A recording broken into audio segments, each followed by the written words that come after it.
আপনারা ভিডিওর থাম্বনেল দেখেই বুঝতে পারছেন যে সাহারা ইন্ডিয়ায় যে আপনারা রিফান্ডের সাহারা রিফান্ড পোর্টালে অনলাইন করেছিলেন, সে অনলাইন করার পরেও এখনও পর্যন্ত আপনারা টাকা ফেরত পাননি। তো এই কাজটি করলে আপনারা টাকাটি ফেরত পাবেন। তো সেই কাজটির জন্য আপনারা দেখে নেবেন, ভিডিওটি স্কিপ করলে। সাহারা রিফান্ড পোর্টালে আবেদন করেও টাকা ফেরত আসেনি, দ্রুত এই কাজটি করুন, তাহলেই টাকা ফেরত পাবেন। তো সাহারা ইন্ডিয়ার তরফ থেকে একটি নিউজ পেপারে বলা হয়েছে যে সাহারা ইন্ডিয়া কোটি কোটি বিনিয়োগকারীর কষ্টের অর্থ ফেরত দিতে কেন্দ্রীয় সরকার সাহারা রিফান্ড পোর্টাল চালু করেছে। এই পোর্টালের মাধ্যমে আবেদন করলে 45 দিনের মধ্যেই সাহারা ইন্ডিয়া কোটি কোটি বিনিয়োগকারীর অর্থ ফেরত দিতে কেন্দ্রীয় সরকারের সাহারা রিফান্ড পোর্টাল চালু করা হয়েছে। এই পোর্টালের মাধ্যমে আবেদন করুন, বিনিয়োগকারী 45 দিনের মধ্যেই টাকা ফেরত পাবেন।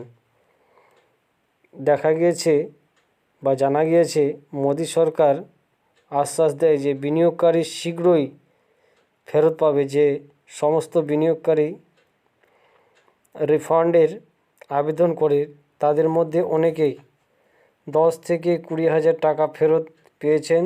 তবে অনেক বিনিয়োগকারী আছেন যারা আবেদন করেছেন 45 দিন পরেও টাকা ফেরত পাননি। আপনি যদি এমন বিনিয়োগকারী একজন হন তাহলে চিন্তা করবেন না, এই ধরনের বিনিয়োগকারী অর্থ ফেরতের জন্য আবেদন করতে হবে আপনাকে। তো ভিডিওটি যদি ভালো লাগে, স্বপন টেক গুরু ইউটিউব চ্যানেলকে লাইক, শেয়ার, কমেন্ট করতে ভুলবেন না এবং সাবস্ক্রাইব করবেন এবং বেশি বেশি করে শেয়ার করবেন। তো এই ধরনের বিনিয়োগকারী অর্থ ফেরতের আবেদন করতে হবে। তো আপনাকে আগের মতোই পুনরায় আবেদন করতে হবে সাহারা রিফান্ড পোর্টালে।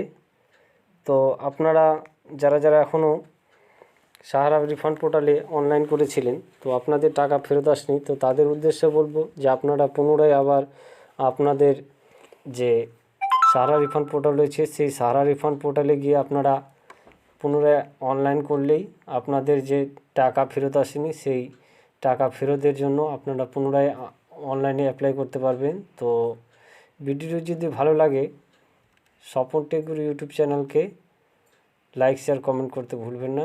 ধন্যবাদ। জয় হিন্দ।